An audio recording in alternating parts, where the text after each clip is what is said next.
You will hear a number of different recordings, and you will have to answer questions on what you hear. There will be time for you to read the instructions and questions, and you will have a chance to check your work. All the recordings will be played once only. The test is in 4 sections. At the end of the test, you will be given 10 minutes to transfer your answers to an answer sheet. Now turn to Section 1.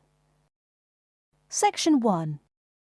You will hear 2 faculty directors talking about which person in their university to promote.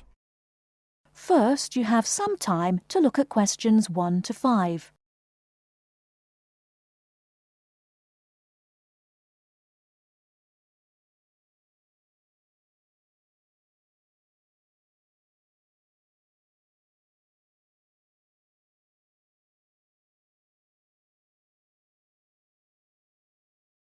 OK, we've got to decide who to promote to leading education officer. Someone from the arts faculty, I suppose. Well, it can be from any faculty, since the position requires more general skills. Handling personnel, settling disputes and motivating them to focus on the task. It was the last position which involved computer knowledge, not this one. Surely computer knowledge would help. So too would knowledge in the arts.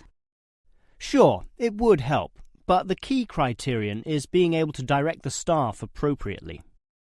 So it doesn't matter then from which faculty we select our candidates? Not really, but I've already looked at those from computing and rejected them all. Why?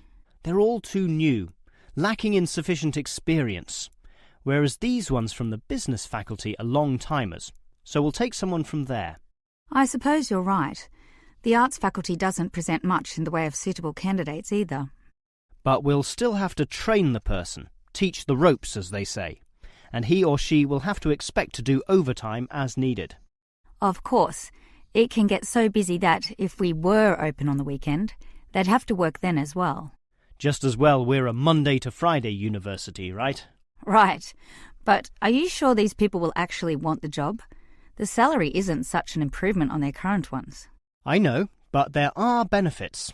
You get overtime rates, a nice place to put your car, as well as additional petrol money if you drive for company purposes, which they'll probably be required to do. But those benefits are quite limited, especially given all the work and responsibility involved. People often don't like that.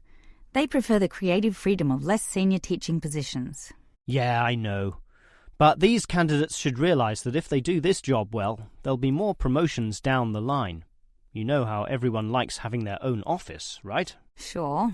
Well, that would come after a few years, if they're prepared to work hard and grow with the university. Yes, that should attract these people. Before you hear the rest of the conversation, you have some time to look at questions 6 to 10.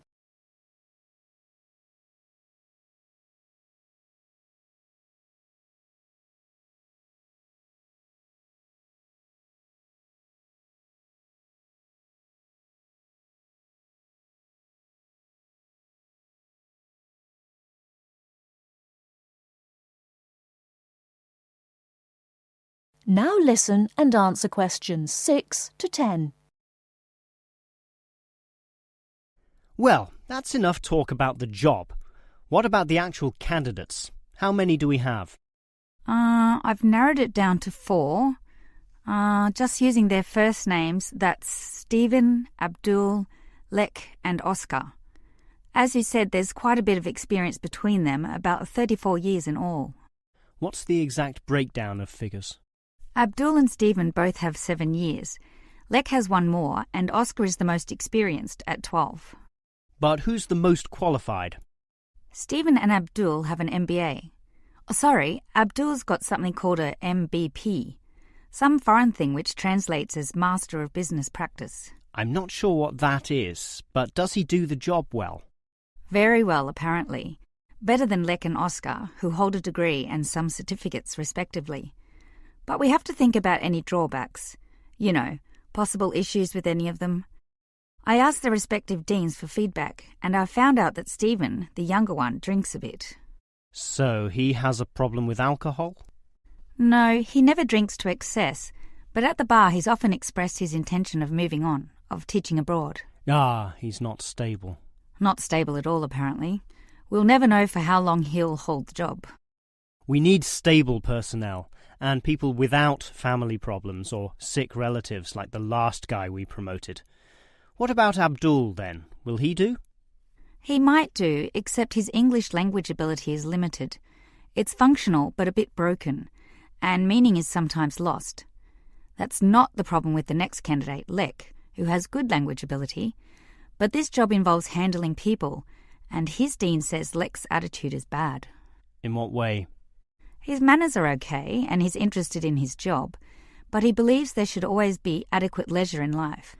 He definitely won't work overtime and complains a lot already about his job.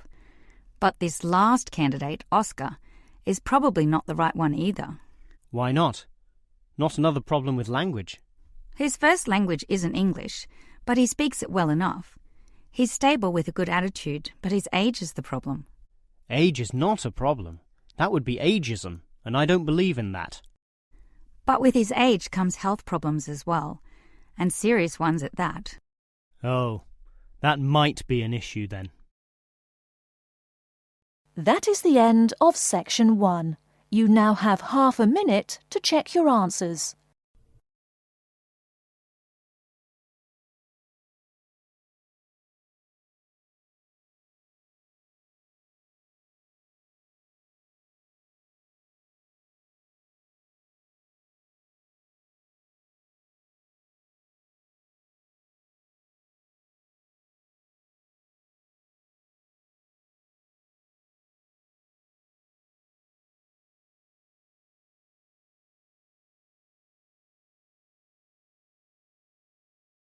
Section 2.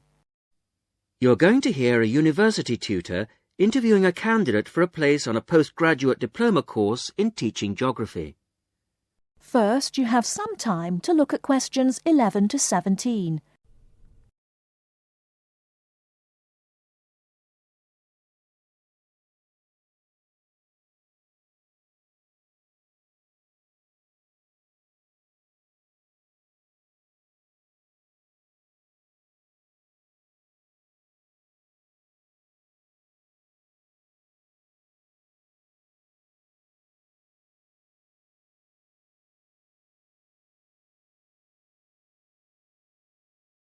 Now, listen carefully and answer questions 11 to 17. Hello. Jonathan Briggs, isn't it? Yes, that's right. Do come in and sit down. Thanks. Right. Well, Jonathan, as we explained in your letter, in this part of the interview, we like to talk through your application form, your experience to date, etc. And then in the second part, you go for a group interview. Group interview. Yes, I understand. So, your first degree was in economics? Yes, but I also did politics as a major strand. And you graduated in 1989. And I see you've been doing some teaching. Yes, I worked as a volunteer teacher in West Africa. I was there for almost 3 years in total, from 1990 to 1992. How interesting. What organisation was that with? It's not one of the major ones. It's called Teach South. Oh, right. Yes, I have heard of it. It operates in several African countries, doesn't it? And what kind of school was it? A rural cooperative. Oh, a rural cooperative. How interesting. And what did you teach? A variety of things in different years. I did, with forms 1 to 3, mainly geography, and some English with form 5. Then, in my final year, I took on some agricultural science with the top year. That's form 6. Right. Quite a variety, then. I also ran the school farm. How interesting. Before you hear the rest of the talk, you have some time to look at questions 18 to 20.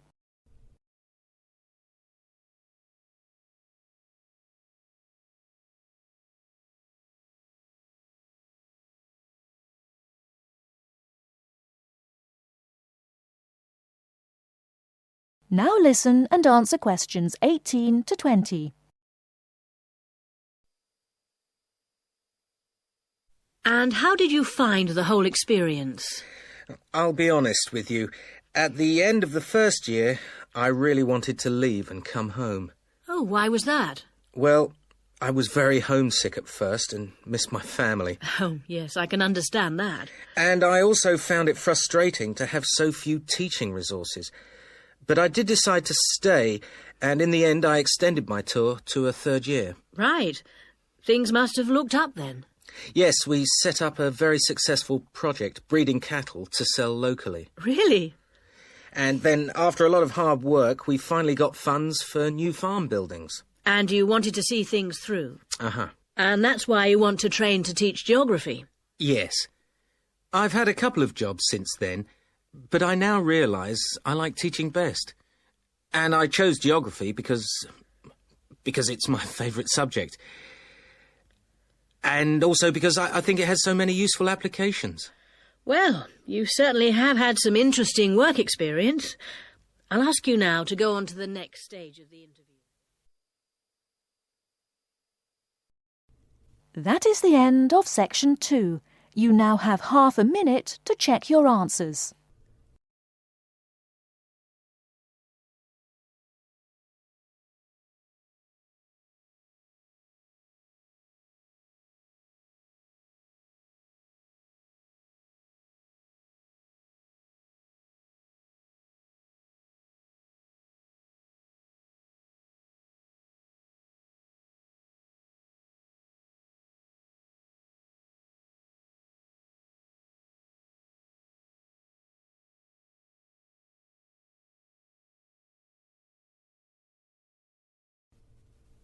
Section 3.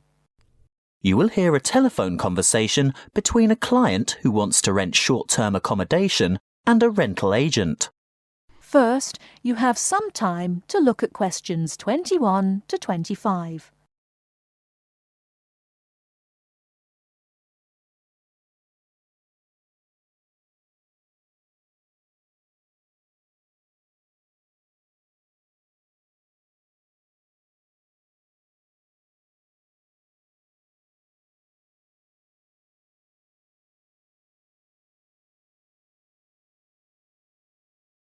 Now, listen carefully and answer questions 21 to 25. Good morning. Ace Accommodation. How can I help you? Good morning. I'd like to organise some short stay accommodation on the Gold Coast, please. Certainly. Who am I speaking to? Miss McKinley. Sylvia McKinley. Could you spell your family name for me, please? It's Mackinlay. Thank you. And your first name is Sylvia? Yes. Is that with an I or a Y? A Y, the old-fashioned way. That's Sylvia. Thank you, Miss McKinley. Now, just for our records, can you tell me what country you live in? Of course. It's England, actually. I thought so. Now, when are you coming? Well, at the moment, we're planning on arriving on July the 26th. Oh, the 25th. That's the last day of the public holiday, and it might be difficult to find something available on that date. No, we're coming on the 26th of July. Oh, well, that's fine then. We'll have lots of good places vacant by then, although you wouldn't be able to move in until late afternoon, because our cleaning crew will need time to get everything ready for you. That suits us.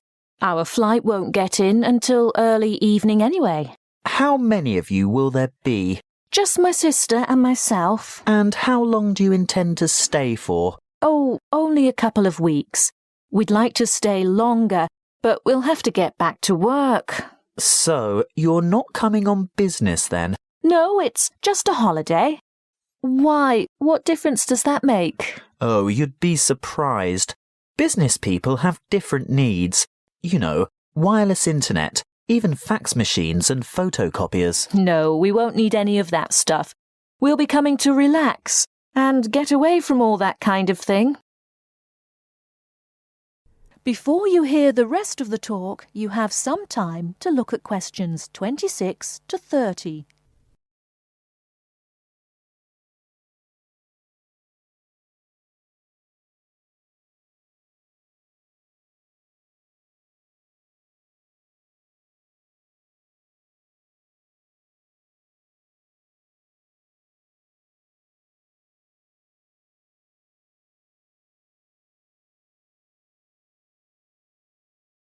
Now listen and answer questions 26 to 30.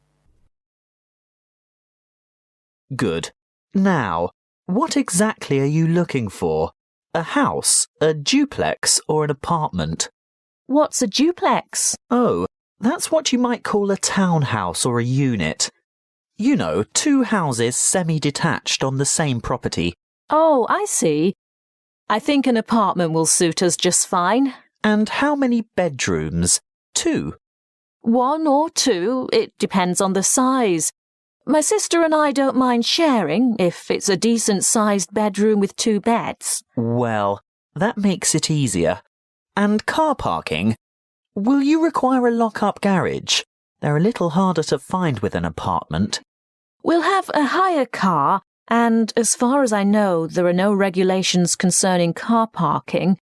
I think as long as it's not parked on the street and it's secure, there shouldn't be any problems. OK. Now, I'm assuming you want something by the beach. Yes, that's the idea.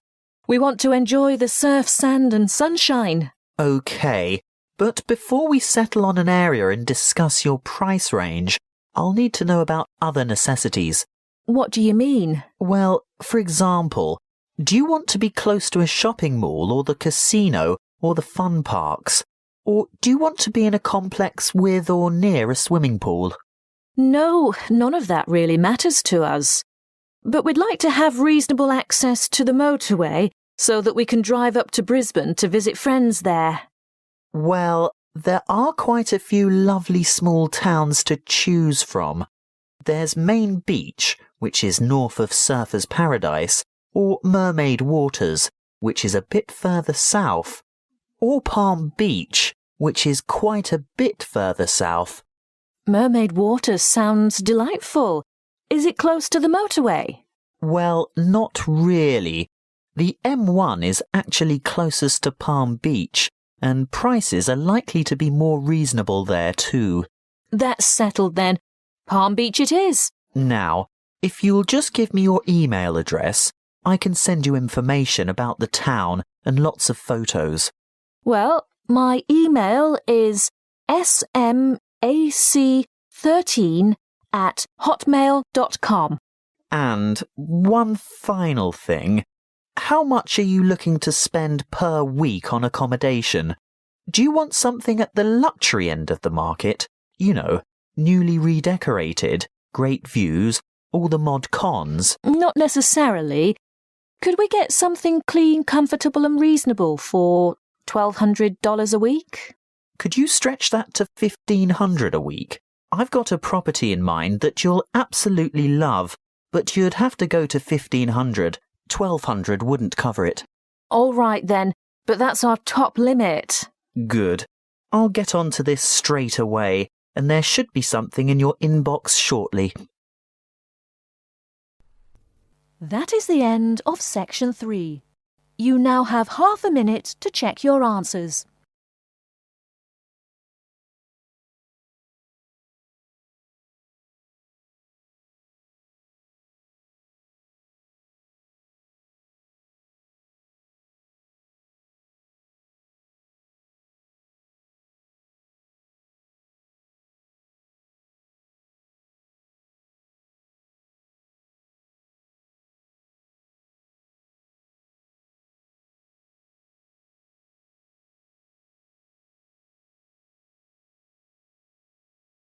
Section 4. You will hear 2 friends discussing how to carry out research into family history. First, you have some time to look at questions 31 to 40.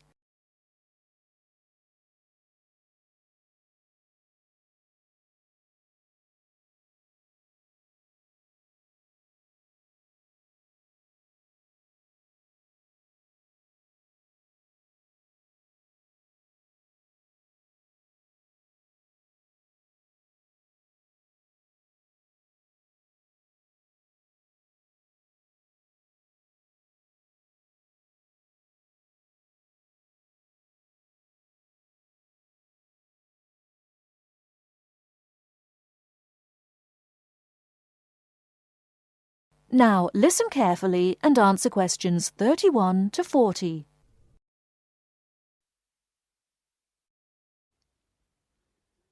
Joe, you're doing research into your family history, aren't you?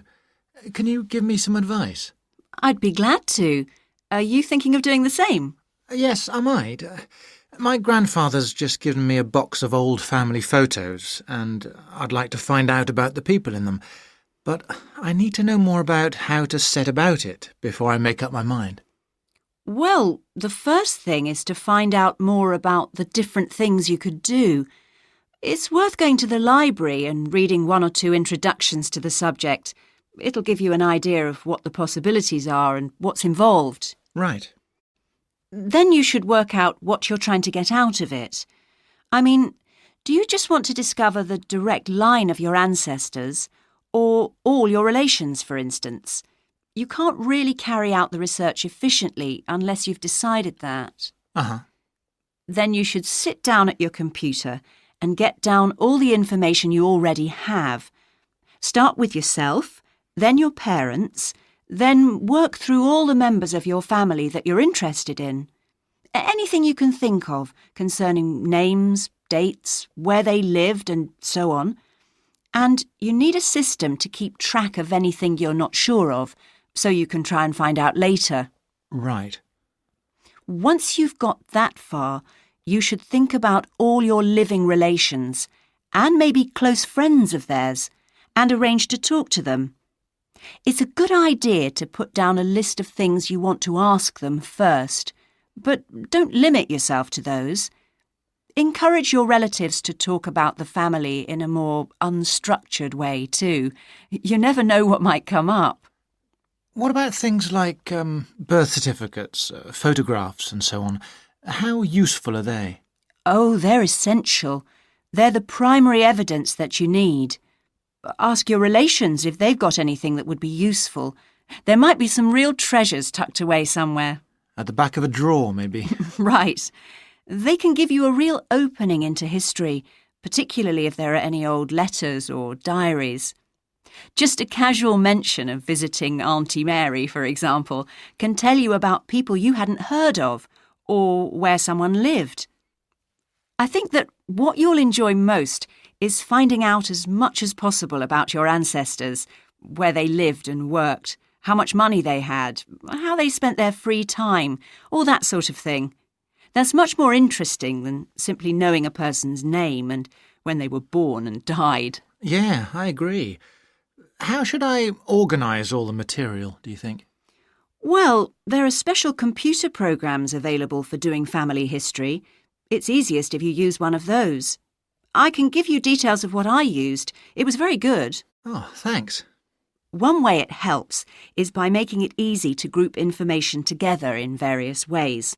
For instance, if you've got a file about a person, you need to be able to see that some of the information there also relates to a different file, say about a particular year. It must have been hard to keep track of everything in the days before computers. Yes, I think I'd have given up pretty soon. And it's worth becoming a member of a family history organisation. I got so many good ideas from the other members, and it was very helpful to be able to talk about what I was doing with people doing the same thing. Good idea. OK, well, thanks, Joe. That's given me a lot to think about. Let me know how it goes. Oh, don't worry. I'll be on the phone asking you for help.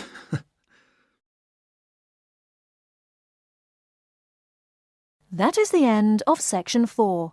You now have half a minute to check your answers.